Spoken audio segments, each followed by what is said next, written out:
Hello and welcome to episode 46 of the Craving Crypto podcast. In today's episode, we're going to be talking about the top 5 things I'm going to make sure I remember in the next bull run. So let's get right into this.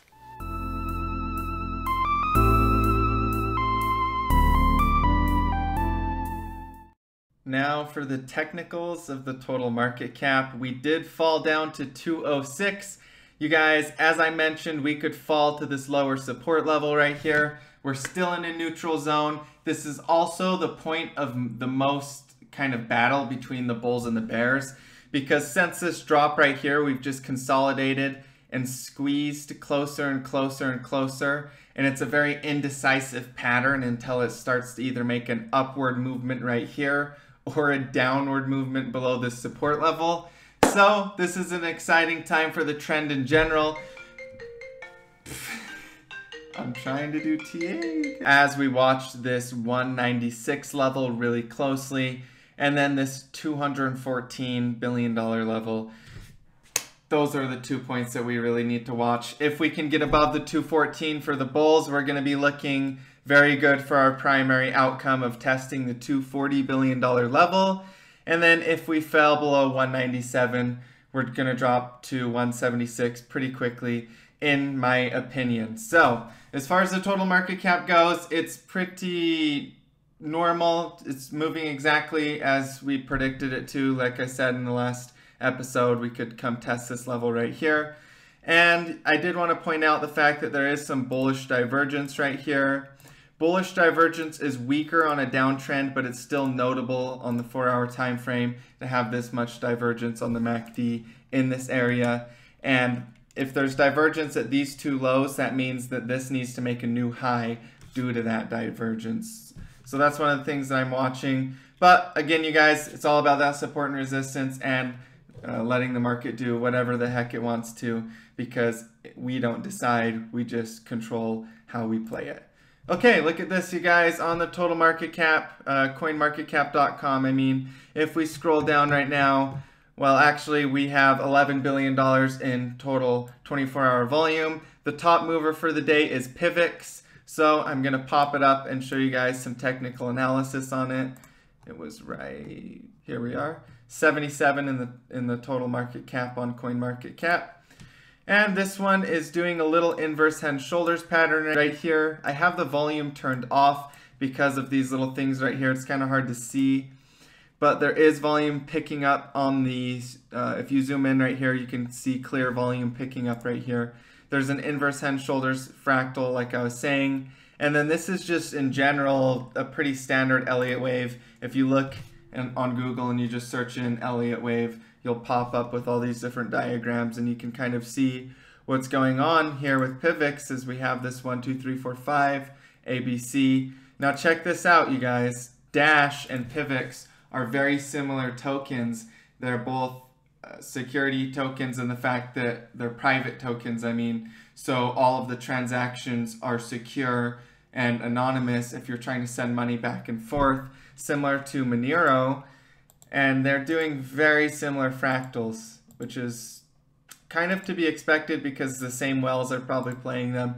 I will say Dash has a lot more volume, trading volume, and it's a higher market cap, but they have that same kind of accumulation pattern, and they're both doing standard Elliott wave cycles. So these both look pretty good, and PIVX is by no means overvalued on the short term, medium term, or long term. You guys, this has retraced 80% plus since it's high, and you just cannot argue with the fact that the risk to reward by far favors buying when you're down this low.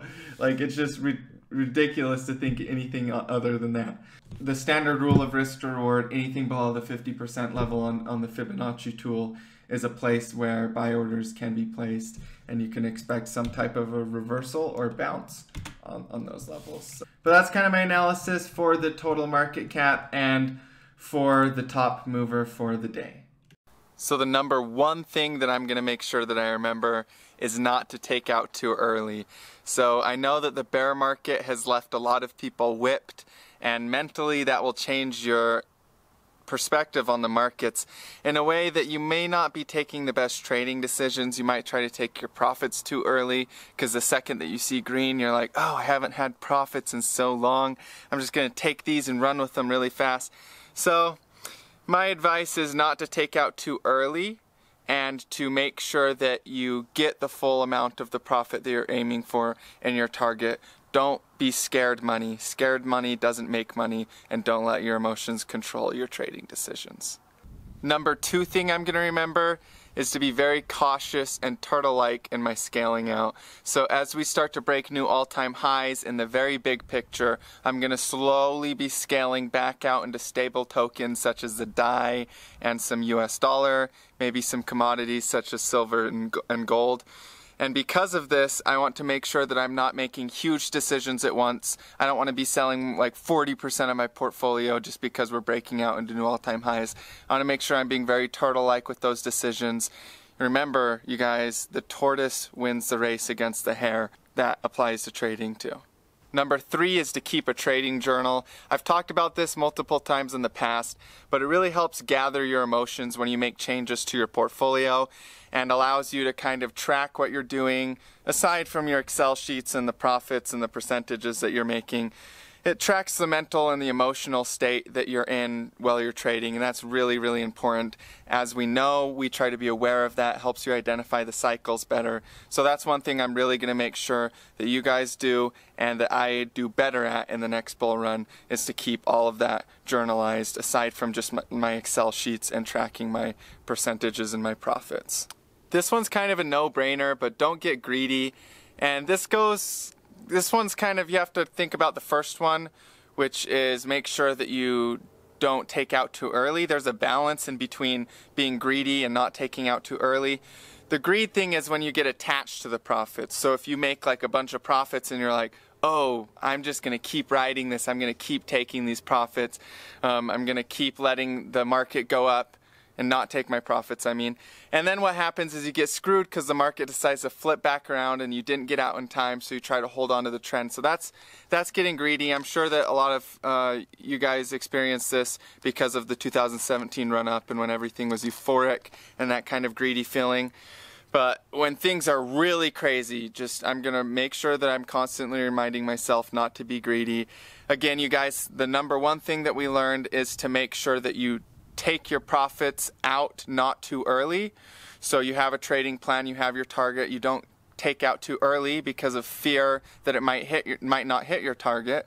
And now we're saying that you should definitely make sure that you're also not greedy, so that once it gets to your target, you don't let it exceed your target and go beyond it. You take your profits out as you planned. And if you want to, you can leave 25% in for the long term so that you still get some of those profits if it does continue to ride on its uptrend. Number 5 is keep balance in my personal life and my trading life.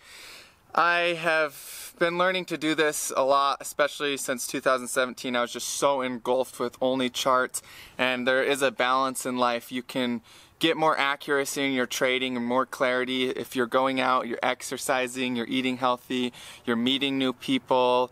These are just some of the things I'm personally setting out to do aside from my trading life to make sure that I'm getting the most out of my personal life and experiencing things in a positive way. For example, right now I'm up hiking in the Red Rock Canyon in Las Vegas just to get some fresh air and enjoy the beautiful world that we live in. So I think that's really important, to keep a balance in between your personal life and your trading life, and that's something I'm going to make sure that I focus on. Don't get me wrong, I'm going to be doing a lot of trading and getting all of these amazing trading conditions and enjoying them while they're here, but I just also want to have a very balanced and happy life in all areas. So that's the 5th and final tip for the day. So we've got Binance. If you want to do cryptocurrency trading, you can sign up right here. It's a great exchange.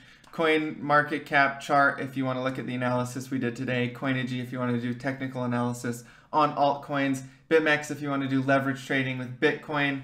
Not recommended for beginners. Bitcoin address, if you like what I'm doing, you can send donations that way, and my VIP course if you want to get more hands-on with your trading. Thank you so much for tuning in today's episode. I hope that you learned something. If you have any questions at all, go ahead and drop them in the box below. Hit that like button, hit that subscribe button, and I will see you guys in the next videos. As always, stay profitable out there.